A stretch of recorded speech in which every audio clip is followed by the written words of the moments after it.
In the 1700th century, Can you tell me your name? I am Yogesh. I work in Citibank. Hi, Yogesh. Hi. So in 1700th century, India was contributing to 30% of the GDP of the world, which was China was giving us around the 44% of the GDP of the world. Now this is a time when there were so many invaders were invading.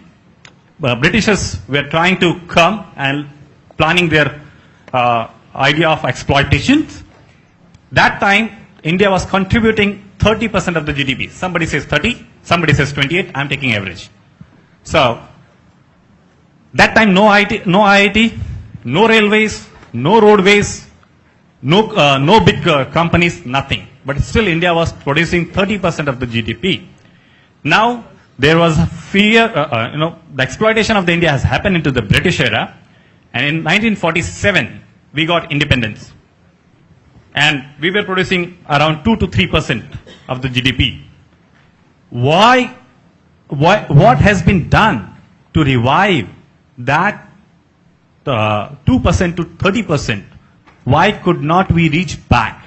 That is my first question. Second question, just continuation. When we ask about the technology, connection with the technology, you have given us, told that the artisans, like with the bell metal, with the carpet industry, those are the artisans who stayed into the villages. So, you mentioned about that point, but when we asked the success story, you gave us the Amul, you gave us the Maruti Suzuki. Why in 62 years of the Congress era, we did not follow this artisans of my village? Why Khadi Gramodyog is missing from your success story? That is my question. Actually, Khadi Gramodyog is a success story. But so it was not in your speech. I forgot to say that, but Maruti was there, which is imported. But Khadi Gramodyog, which is Desi, it wasn't there. Actually, Khadi Gramodyog is a success story. So but that is after me reminding you. Thank you for reminding me. No. And Okay. Sorry. One quick question. Yeah. Do you think India has been successful over the last 70 years? India is successful not because it's a politician. Again, India is successful because of the 1700th century. Every Indian was contributing, and it is the same story right now. Okay. But do you think India is successful? India is successful because Indians are successful. Okay. And do you think that politicians have absolutely no role in this? Politicians have the role in it, but when my Indian politician die, I don't even moist my eyes. But when my Lee Kuan Yew died, I cried. Why? Because this person has made Singapore, and with full ambition for caring for his people, and that is what it is lacked in the beginning era of India. So then, can you tell me what specifically is your question? My question is simple. My question is very simple. In India, when India got independence in 1947, 95% of the population was staying in Indian village. Congress got the movement. What it has done for the upliftment of my villages, where all these artisans from Muradabad, for bell metal and the carpet industry are living. Why nobody cared for them? Well, my last village got the light in last 8 years. Would you like me to answer? Sure, sir.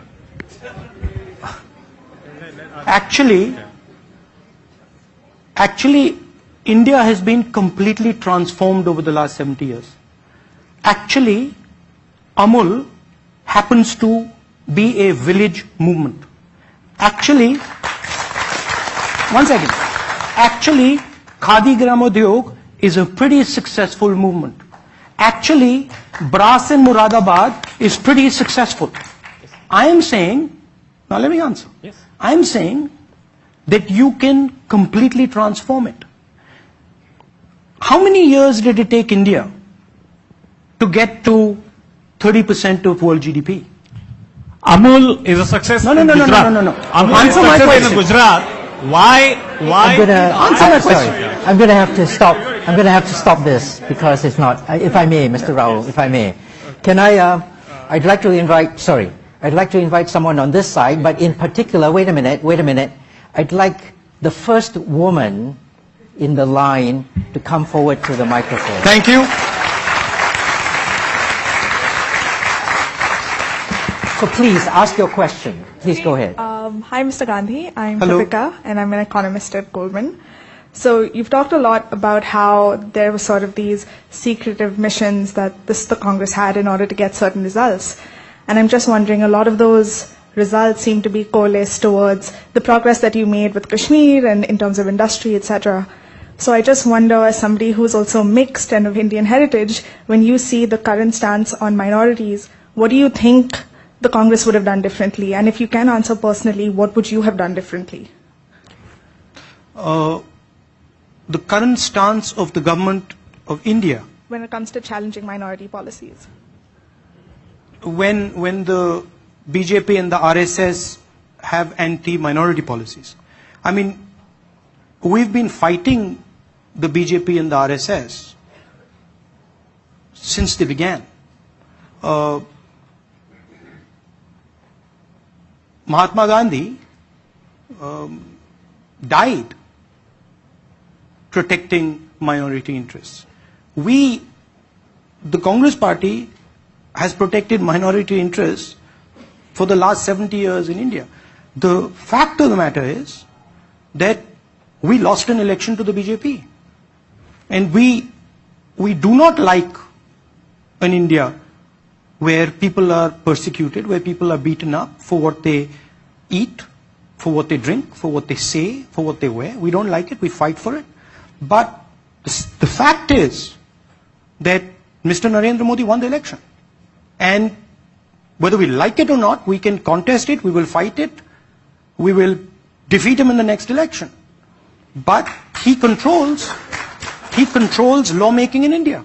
He controls the UP police. He controls the Haryana police. He controls these things. And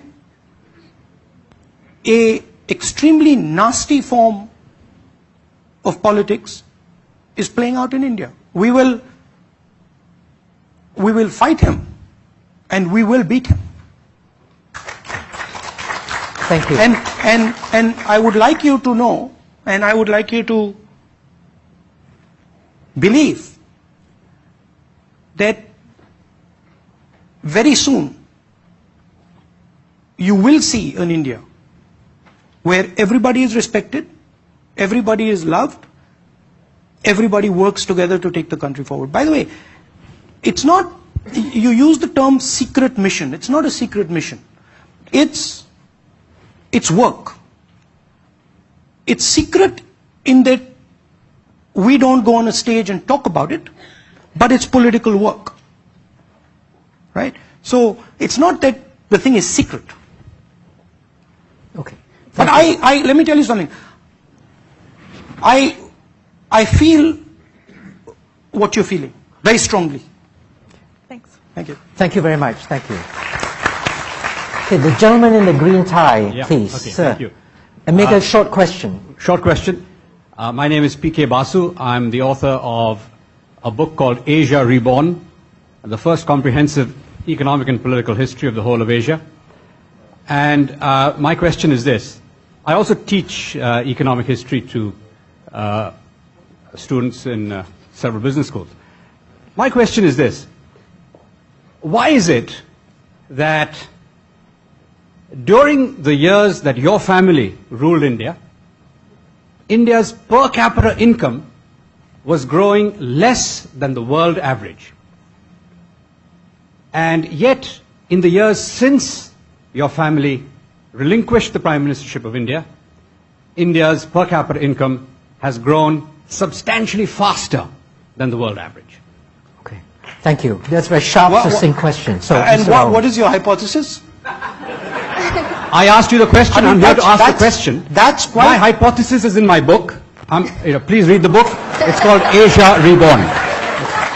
I mean, you're giving a hell of a lot of power to one family. No, Right? see, Let me give you fact is, okay. one sec. Let me give you an alternative. So reason. since you asked me back a question, let me just elaborate on the question a bit. At the point of independence, India's per capita income was one of the lowest in the world. India's life expectancy at birth was 32 years, the lowest in the world. Africa's average was 38. So, when you are the poorest country in the world, you should be growing faster than the world average in order to close the gap. Okay, with the rest of if the I world. may interrupt. And I unfortunately, think- during the period of your family's rule, Thank you very much, India did Mr. not Basu. achieve that. Thank you. That's the question. Why? Thank you. I mean, there was a sharp question. You can either decide to take it or, I or can, not. I can take it if Okay. you want. Yeah, okay, go ahead. Do you agree? First of all, do you agree that India is a success today? Of course. You do. A relative Do you- success since your family relinquished the prime ministership. Yes. So Since then, not before. So you're saying, for example, that I had absolutely no role in Indian politics from 2004 to today. You're saying that? Well, make up your mind. Either I have a role or I don't have a role. You can't give me both options. Please tell us what your role was. It Okay, doesn't I'm matter. I'm gonna The point leave is that the If I may, let's not have this dialogue, if I may. could you answer the question? I mean, the question May- is. may I? Okay, please. Is there an answer to the question? Okay. Yes, Please answer to the question. I've answered the question. Crisp, clear Hello, question. hello. I've answered the question. I've answered the question. All right. Your Yes. question is Listen, a I'm very going to leave it at this. Okay. I'd like to come over to this group. Sir, go ahead, Okay, please. yes, my Short, name- succinct question. Yes, I'll please. make it very fast. Yes, my name is Anish Mishra. Okay, the thing is, I would like to start by saying that I'm a great admirer of your great-grandfather, Jawaharlal Nehru, and I think all the good things that whatever India is today is because of the Indian Congress Party. And if you look at the Constitution of India, your party has very successfully put in the values of the Congress Party into the Constitution of India. You're both going to extremes, right?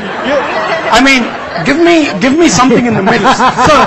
So, Mr. Gandhi, I mean, he's saying, I'm the cause of every single problem. Yeah.